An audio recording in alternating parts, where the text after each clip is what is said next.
So lay it on me, man. What is your number 10 slasher of all time? My number 10 is The Burning. Hell yeah. I'm going to go with The Burning as my favorite summer camp slasher movie. There's something about this movie I love. And there's Sleepaway Camp. There's Friday the 13th. What I love about The Burning is I give a shit about the characters. Yep. Because they're well-rounded. It's comical. It's like Wet Hot American Summer meets a slasher movie. Plus, great effects from Tom Savini, amazing music.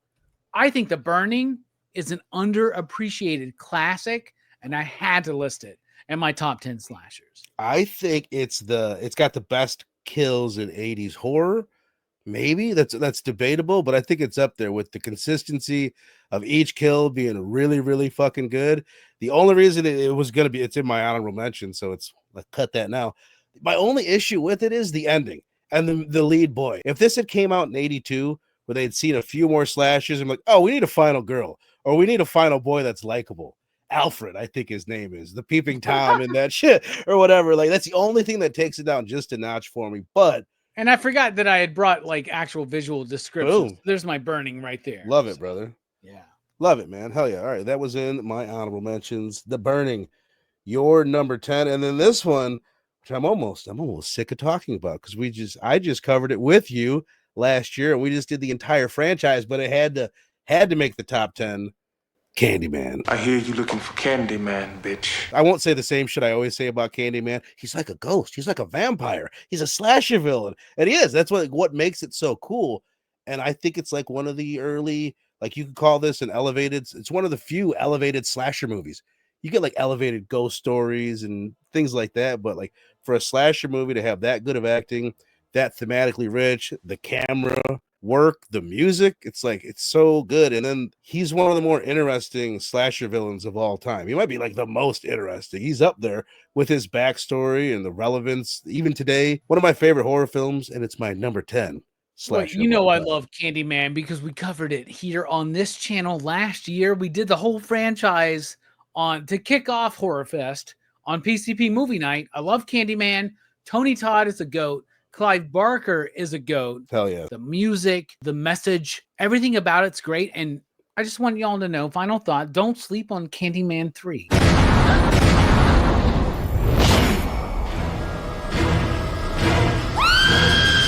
Really good. Yeah. Really good. Okay, or the remake. I love the remake. I know you guys weren't quite as high on it, but I really, really enjoyed the shit out of that remake. Not perfect, falls off, has issues at the end. But what you got at number 9, bro? At number 9, I've got We're the Dream Warriors. Let's get high. I fucking love it. There is my copy. It's in a box set I have of Nightmare. I think there's a better version coming out with like individual steel books. That's already sold out. I saw that. I know. Yeah.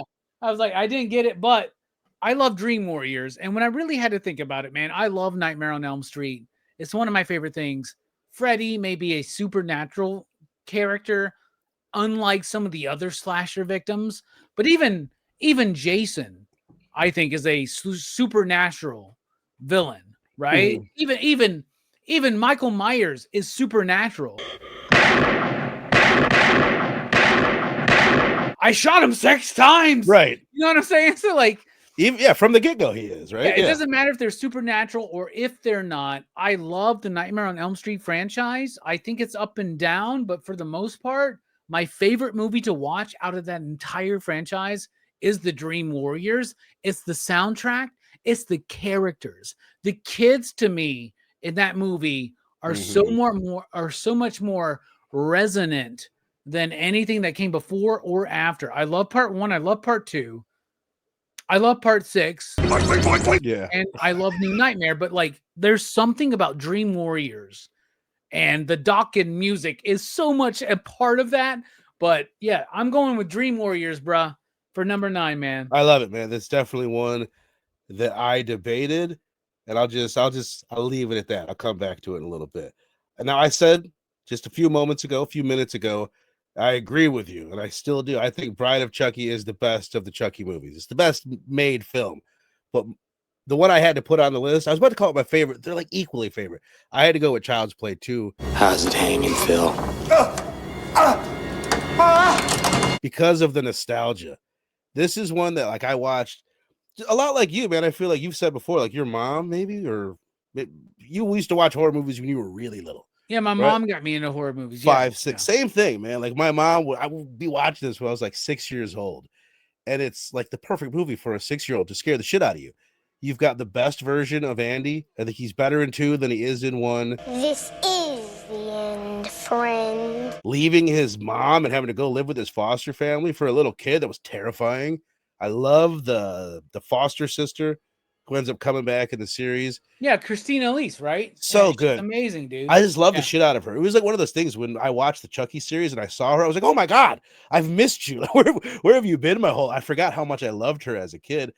But maybe the biggest thing is this is my favorite look of Chucky. The view where he's walking with the ruler, just like the way that his like face is designed in this one. Like Bride is great. I love how he looks in Bride, but this is my favorite version of Chucky. And then the end in the toy factory with all the yellow boxes and just the look of it, Chucky blow it up.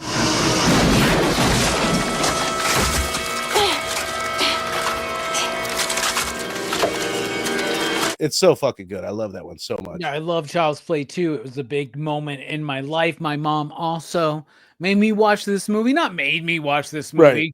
She rented it, and I was like, I'll watch it with you. I'm going to be scared, and I want some snuggles afterwards. But I absolutely love this film. I think it's great, dude. I love Child's Play.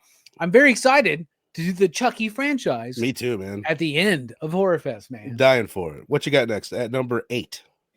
Oh, at number 8, I've got Black Christmas. Yeah. That's right, dude. I get that it's a Christmas movie. I get that it's a proto-slasher at times, but also it's considered by a lot of people to be the first like actual slasher film. That means nothing to me. What I love about this movie is the tone, the cinematography, the light touch with the characters. All of the characters are there and fully formatted, but it's up to us actually to format that, right? It doesn't go out of its way to spell all these characters out to us. We got to pick some of this up. I think Black Christmas is truly scary, unsettling, and visually stunning.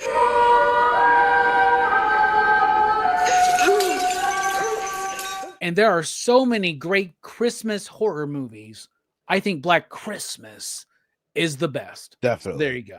I'm with you 1,000%. I will come back and talk about it in just a little bit. Now, here's one that I know isn't on your list.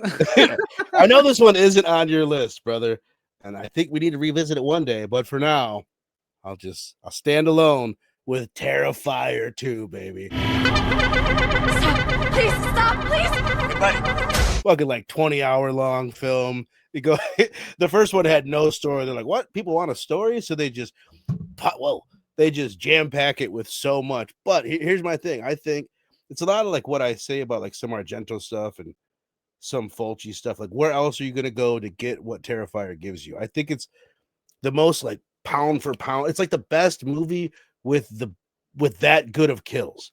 It has its issues. It's got its budgetary issues. It's not like the greatest acting in the world, but the kills, and we're talking about slasher movies, are crazy. You know what I mean? The bedroom kill is insane. There's just like so many wild moments, and it goes so much farther than anything that I have on my list. And there's movies like, and maybe this is on your list, maybe it's not, but like New York Ripper or like some Fulci stuff where it's like, wow, where else would I get that? Where would I see that gore or something that crazy? But in my opinion, like there's so many like negatives that come along with a lot of that stuff that are, you know what I mean? Like the acting isn't great. The story is hard to follow. And Terrifier 2, it's like, it's become a comfort movie for me. I just like love Terrifier 2. Somehow it's a comfort movie. And Art the Clown is like, he's one of my favorite slashers of all time.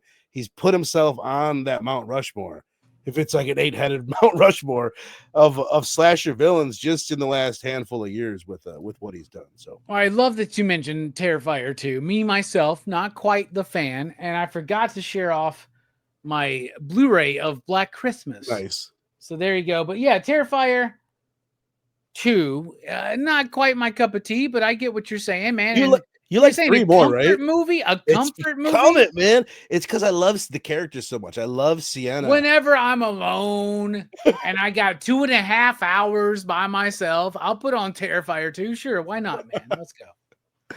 Hell yeah. All right. So Rockin Robbie's number 7. My number 7, bro, I love this movie so much. I really, really, truly do. I'm going with this. What's that? There's 5 Halloween movies on there. I'm going to narrow it down to H2O. Yeah. Jimmy been suspended 5 times this year already for getting a little crazy with this. All right? Halloween H2O to me is one of the best movies. It's the first Halloween movie I ever watched in the movie theater, right? Same. And I loved it then and I love it now. And it's easy to criticize it, and I could be there on board. If you want to have a show where we criticize Halloween 2 is just a pastiche or whatever of Scream and a post-Scream slasher movies, Mhm. I'll agree with you. I'll go right into it. But it also really has a lot to do with Halloween mythology. The opening of that film, the Donald Pleasance voiceover, looking into the drawing of the mask with Mike with no eyes, right? Yes. There are some problems with this movie, but there are a lot of things that I love about this movie. The John Ottoman score is amazing. The performances by Josh Hartnett and even LL fucking Cool J. Yeah. I fucking love this movie. I have so much fun watching it. And to me, it's still one of the best movies to watch for me personally on Halloween night, man. I Hell yeah. love H2O. And I had to put it on my list, man.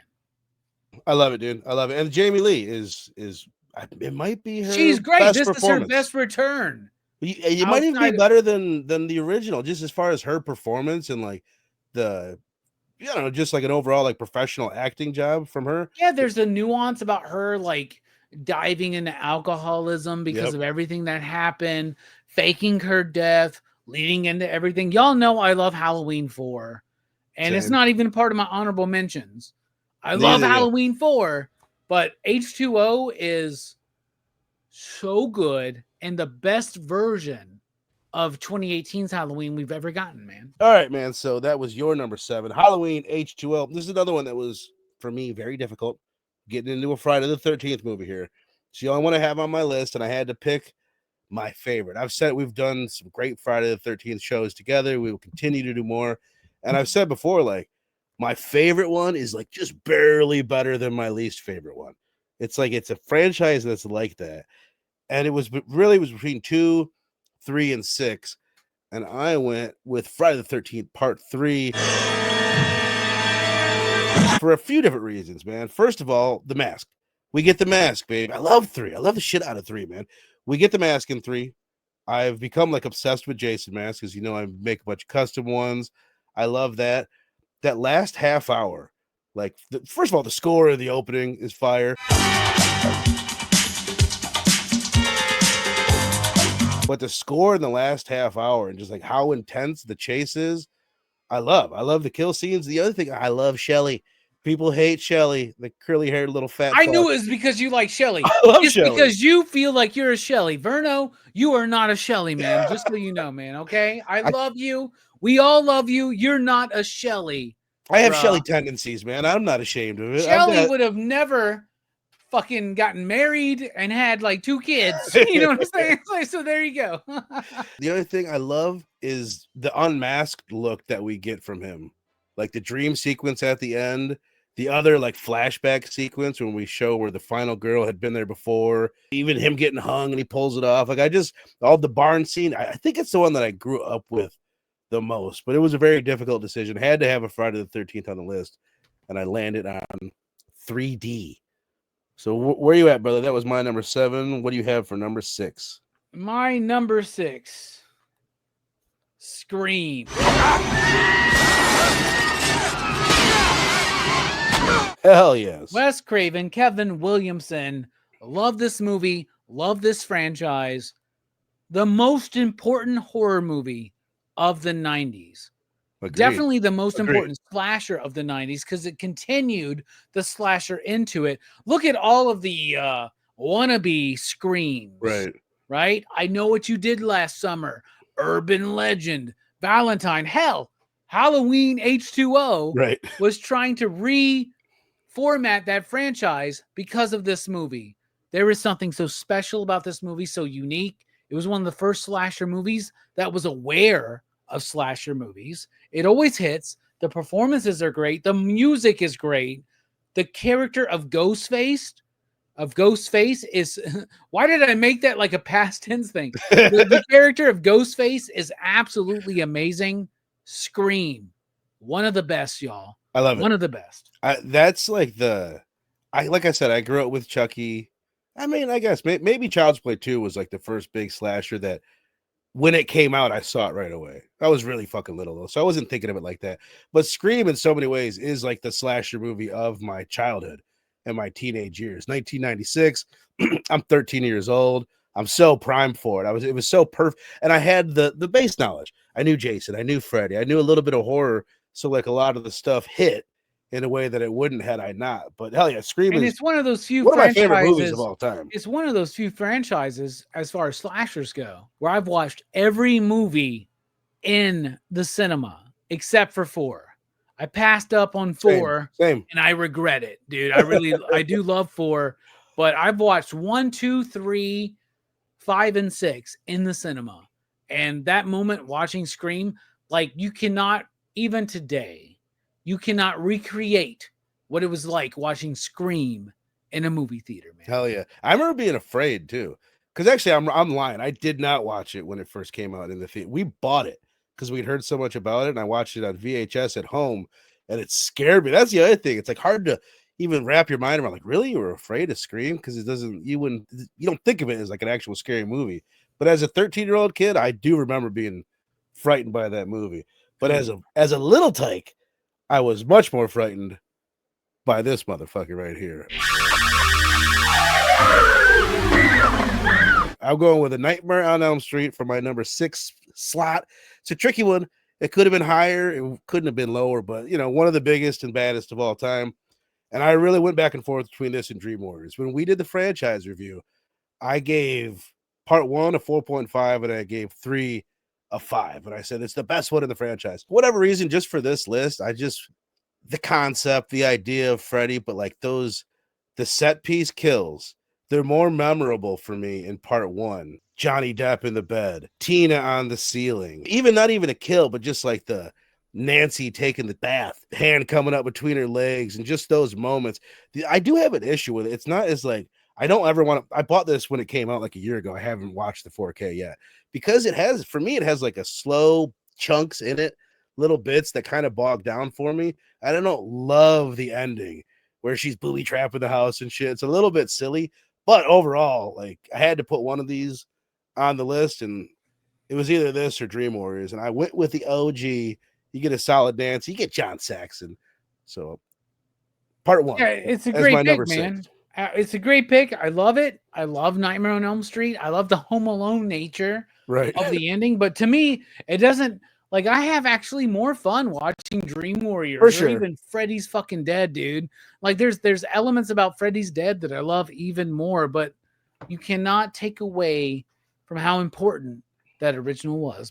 Hit me with your number 5 as we move into our top 5 favorite slashers of all time. I'm going with Tenebrae at my number 5, y'all. Love it. Dario Argento's Tenebrae. I love Dario Argento. He is my favorite filmmaker of all time. He has done my favorite movie of all time, which is Suspiria, right? But Suspiria is not a slasher movie. Right. I've heard people call it a slasher movie, but no. It's not, but this one is. Tenebrae is a slasher movie that is also a direct response to the criticism of Dario Argento's career to this point, right? You want to talk about John Saxon love? John Saxon's amazing in this movie. Quick movement, won't it slip off? Look. That's a miracle. And here's the thing. This is what separated this, because I had this big thing in my head. What makes the top 10? Deep Red or Tenebrae? Mm-hmm. I legitimately think that the music in Deep Red, Profondo Rosso, is better by Goblin. And Goblin does the score of Tenebrae, but the Tenebrae's music's more fun.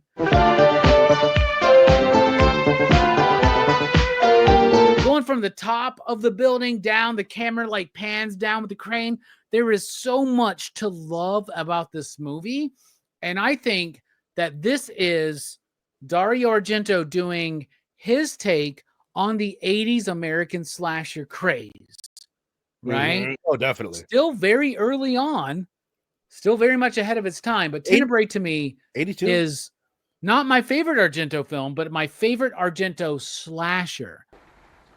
My number 5, Black Christmas. I love the shit out of it. It is scary. It's scarier than most like slasher movies. And like you said, if you compare the characters from this one, because we did this and then we did Halloween the very next week. If you compare those characters, there's so much more depth in Black Christmas than what we get from Jamie Lee and her friends. Totally. They're dealing with abortion and these heavy subjects. In Halloween, they're in high school. In Black Christmas, they're in college. So they're dealing with a little bit more like adult issues. And it just makes it a deeper film. Don't forget that Halloween was almost kind of like a ripoff for the sequel of Black Christmas, right? Right. So cool. And then the other thing is, I won't spoil the ending because probably a lot of people have not seen it, but it's so clever and creative. There's not many other movies that do what this does with the ending. I don't have to explain it to you because you know it, but the way it leaves you, you're like, oh, wait, is it? Oh, shit. Is this so the first movie that's on both of our lists? Oh, shit. Black I don't. Christmas? Let me look. I think it is, man. It is. Yeah.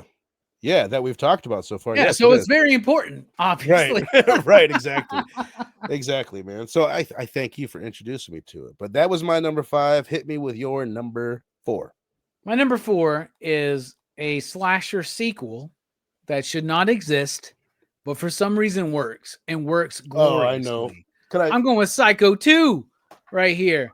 How about Psycho? Yeah, there you are. You knew what I was going with. Psycho 2 is amazing, dude. Norman Bates gets released from psychiatric care after 22 years. There's a series of killings that happen when he retakes over the Bates Motel. Is it Norman? Is it not? Who knows? Everybody in the community assumes it's him. Psycho 2 is amazing. Do you remember? They should never have made a sequel to Psycho.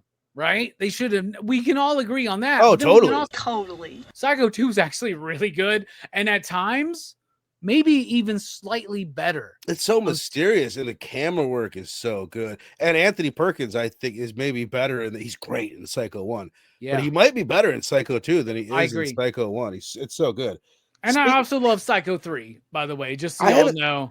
I haven't seen 3 or 4, which I know 4 I like, but it's not my favorite. But I also love the remake with Vince Vaughn. Right. And I love all the Psycho movies, man. I really, really fucking do. Well, good, because my number 4 is Psycho. I love the way you said this at the beginning. This is a trap movie. We've got the bait. The bait is the Bates Motel. Whoa. and people just come to it. And he kills the people that come there. And it's so reminiscent of so many other movies like that. Yeah. It's really interesting. Texas Chainsaw Massacre has a lot to earn, like a lot to owe to this original film. Outside of that, I have no more comments. So all right, man. Let's do it. Let's jump into our top 3. We're going to go with something more modern. All right. Ooh, X. You know I love this movie, man. Fuck yeah. This movie owes a lot to every slasher movie that came before it. Mm-hmm. It really does. Friday the 13th, Texas Chainsaw Massacre, My Bloody Valentine, The Prowler, The Intruder, The Mutilator, all of these movies, X owes everything to. The best Ty West film ever. I know a lot of people are all up in arms about Pearl. Right. I love Pearl. But to me, X is amazing. Same. I love this fucking movie. I think it's the best of that Ty West X trilogy. Same. I think it's the best A24 film. Who gives a fuck about Ari Aster when we got X here? I love this movie. Who gives a shit about fucking, what's his name? Robert Eggers. I love y'all. I respect y'all. I love The Witch. I love Hereditary. I love Midsummer. I love Nosferatu. I love the Horseman. I almost said the Norseman. Right. But X to me is the greatest modern slasher film. I agree. Period. There you go. I agree. As far as like a better film, it is better than all three Terrifier films, and those are the only ones that I could think of off the top of my head in the modern era that really touch it. There's Your Next. I know that's kind of like older. My number 3, man, and like if you would have asked me a few years ago, hands down, easily, this would have been my number 1. But I got to keep it real. It's Halloween, man. So many times I would have said like, it's my favorite movie of all time, my favorite horror movie of all time. So many things have been said about it. What else can you say? But it's hard.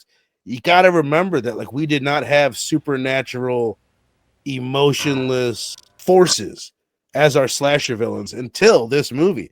It took so many things that came before it, and it put it all in this nice little smooth thing. I keep saying the same thing I say that I don't know if people fucking understand what I'm saying, but it's like a concept album to me. It's like Dark Side of the Moon. It's like The Wall. It's like Sgt. Pepper, where everything is in its perfect fucking spot and everything is going in the same direction and then ends up and it's perfect. It never misses a beat and it gets to the end. You're like, oh my God. It's just incredible. And there's a reason why it is Halloween, but yeah, there's not much more to say about it that hasn't been said, but my number 3. I have no thoughts to share. You should just let me go to my number 2. All right. What do you got at number 2? Halloween. What? I fucking love Halloween, dude. It is, a lot of people say it's the first slasher. I disagree. A lot of people say it's the Black Christmas is the first slasher. I disagree. I think Psycho is the first slasher. I agree. Halloween is something very special. Mm-hmm. We don't have the 80s horror renaissance. There's no way we're doing this list without Halloween. There wouldn't be like a slasher Correct. genre the way that it is. And that's like another thing, like why I thought the Road to Halloween, that series that we did, which if you guys didn't check that out, it was just us breaking down the movies that led to Halloween, basically, what set up the slasher genre. Why I thought it was the movies were important enough to do, and the idea was important enough to spend 8 weeks on, is like it defined horror for so many people. So many people, like when they think of horror, they think of Michael, Jason, Freddy, Chucky, Candyman. They think of slashers if they're not thinking of something like The Conjuring. And it's like we wouldn't have got so much of that creativity that came in the 80s without the base that is Halloween. And yeah, there's ones that came before it, but Halloween is like the Elvis to rock and roll. It's the one that mainstreamed it, popularized it, and made it. If Elvis is the Halloween to rock and roll, then I guess we could say that Little Richard is the Black Christmas to Halloween, right? Chuck Berry's Psycho or whatever. Exactly, right? Yeah. Like there's Halloween is amazing. It's brilliant. And dude, that moment where he shows up to kill the boyfriend, he just like the frames like this and he just runs in, stabs this motherfucker. That's when he does the fucking whole thing like that. Like so fucking good. It's so unique. And everybody repeats that. Everybody repeats. Exactly, man. It's kind of easy to take for granted. Again, why it was cool to go through those movies that led to it, because there's so much uniqueness that comes in Halloween with stuff like that. Just like this force, and just like the buildup that we get from Loomis, the blackest eyes, the devil's eyes, and the fucking music. Yeah. Y'all. Oh, Jesus Christ. And that's the reason why we get 80s slasher music the way we do is because of John Carpenter. Right. And the reason why we just got like a renaissance of like people like, we're kind of doing an 80s throwback thing. Like in the from like 2015 on, there was a lot of that. You're like, how was The Void an 80s throwback? Oh, I get it. They're using synths. Right. They're doing John Carpenter scores. And my number 2, which also I said the same thing about Halloween, but it was really hard to not make this. I've switched it up, man. This was like my favorite movie of all time. It's still up there, obviously. It's my number 2. It's fucking Scream, man. Watch a few movies, take a few notes. It was fun. I don't think it's the coolest choice. There's something, you know what I mean? It's not edgy. I'm not being edgy by having Scream on my list. I'm losing cool points. But if you ask me like, hey, bro, you've got to watch one of these for the rest of your life every day, it might be Scream because of Stu Macher. Okay, really? There's so much levity between him and Randy. You've got this great final girl in Sydney. You've got Ghostface. It's just like it flows, and Wes Craven directing. His knowledge of like making you feel like you're there in the movie. That opening scene, we know Casey Becker's house so well because of Wes Craven. The kitchen, front yard, the backyard. There's something really special about the way that he like puts you in the movies, and it's just such a fresh take, such a crazy fresh take on slashers and horrors, man. So Scream, my number 2. You know I love Scream. I mentioned it on my list already, and it makes me think how important Wes Craven is. Mm-hmm. Scream to Nightmare on Elm Street, and how about this? Fuck it. One more honorable mention: Last House on the Left. Oh yeah, Last House on the Left really deserves to be mentioned tonight because without that movie, there is no Halloween. There is no that's the same year as Black Christmas and Texas Chainsaw Massacre. There was something going on post-Vietnam. And dude, this is what like we really do need to dive into like a history of horror and why horror, like what the booms are, the universal stuff from back in the day. We're talking about Great Depression. So like look at American history. Great Depression leads to a great horror boom. right. The Cold War leads to a great horror boom with movies like Them, The Day the Earth Stood Still, and shit like that. Mostly sci-fi things, all the post 9/11 stuff, the post Vietnam stuff, right? Texas Chainsaw Massacre. Like it fits right in that like weird. I would not have thought of them as a slasher because I grew up with 80s slashers where what do you mean? There's one killer. That's what a slasher movie is. And with Last House on the Left, you've got these multiple killers, and it just doesn't feel like what I grew up with and thought of as a slasher movie. Which, if you don't mind, I dive into my top of all time. My new favorite slasher movie, my new like favorite horror movie. I just can't deny the power of the Texas Chainsaw Massacre. When we did this for your channel, we did the franchise a couple years ago, and I watched it again for the first time in some years. I was like, fuck, man. It's such a horror movie. There's just like something like so raw, so visceral, so dirty about the movie. And you're right. Like I would not have considered it a slasher before. I just didn't think of it like that.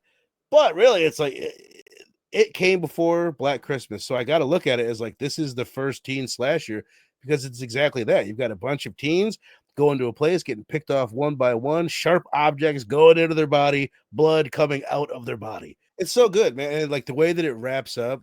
So that's your number one? My number one, man. My number one dude. Greatest slasher movie of all time.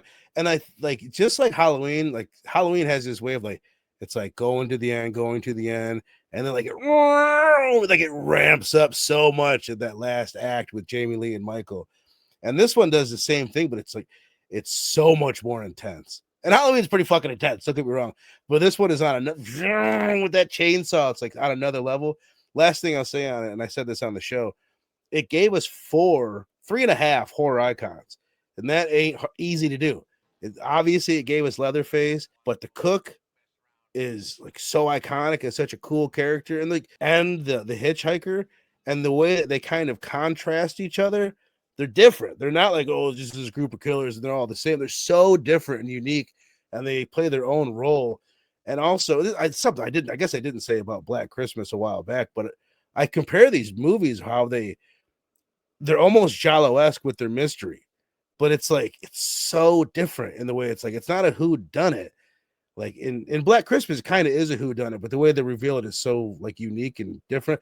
In this one, it is a whodunit, but the reveal is that all these people come from the same place. You're not safe anywhere you go. Everywhere you turn, it's these people. There's something so cool and unique about that hasn't really been replicated. Like no one's really replicated Texas Chainsaw Massacre. People have replicated Scream, they've replicated Halloween, but like Texas Chainsaw, other than I guess House of a Thousand Corpses, like would be the closest thing, but it's so derivative of it. It's too close to it. You know what I mean? They replicated it too close that it feels. I would like agree. A remake. I think Tobe Hooper did a great job of Funhouse, but like it doesn't have the same impact. Right. I was wondering if that was going to end up on your list. It wasn't. I wanted to put it on there, but I got one more final. All right, lay it on me, man. You're number one. Honorable mention. Please. My Texas Chainsaw Massacre 2. Fucking love that movie, man. Love that movie. Now, I never gave my number one. Let's do it, man. Finish us off. My number one slasher. Did I cut in front of you? Is that what happened?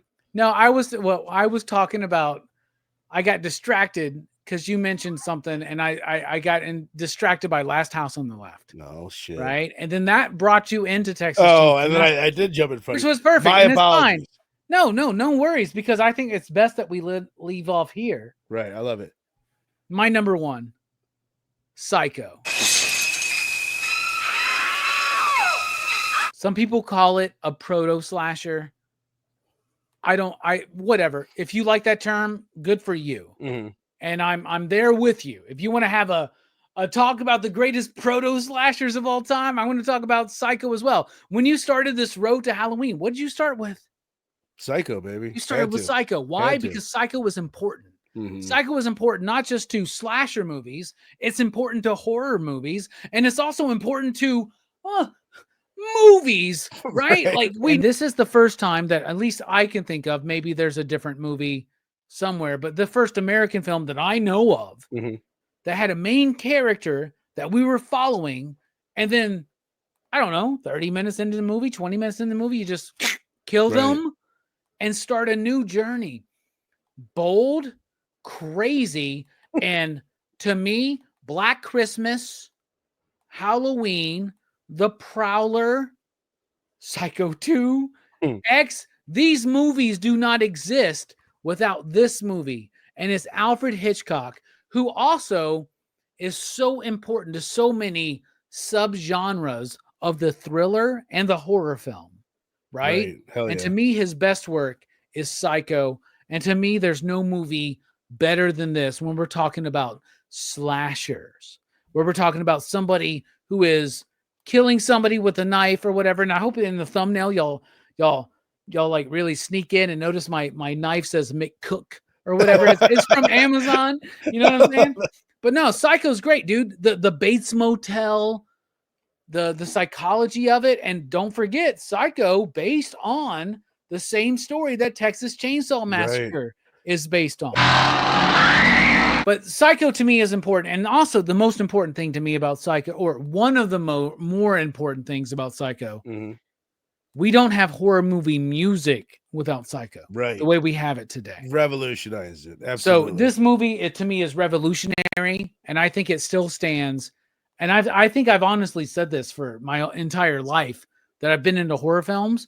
My favorite my favorite slasher film, one of my favorite scores in horror movies, I fucking love this movie. And I think Psycho stands the test of fucking time.